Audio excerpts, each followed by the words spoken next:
আজ আমাদের গোপালের জন্মদিন। সেই জন্য মা সকাল 6টার সময় উঠে এখানে গোপালকে স্নান করিয়ে নিচ্ছিল।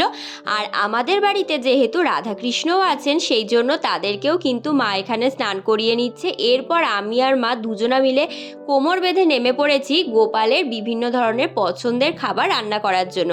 এখানে লুচি, মালপোয়া, তালের বড়া, সুজি আর গোপাল ঠাকুরের সব থেকে প্রিয় তালের ক্ষীর, সাথে পায়েস, আর এদিকে কিন্তু সাদা নাড়ুও বানিয়েছিলাম। আর আমাদের ঠাকুরের সিংহাসনটাকে একটু ছোটোখাটো করে ডেকোরেশন করে দিয়েছিলাম। এখানে সবাইকে নতুন জামা পরিয়ে দেওয়া হয়েছে। আর এই হলো আমাদের হিরো। আর যেহেতু জন্মদিন বলে কথা, তাই লজেন্স তো দিতেই হবে, এটা ছাড়া তো জন্মদিন ইনকমপ্লিট। আর এখন মা পুজো করে নিচ্ছিল। আর এই হচ্ছে আমাদের ঠাকুর ঘরের ফাইনাল ডেকোরেশন। তোমরা কে কিভাবে গোপাল ঠাকুরের জন্মদিন পালন করো অবশ্যই কিন্তু আমাকে কমেন্ট করে জানিও।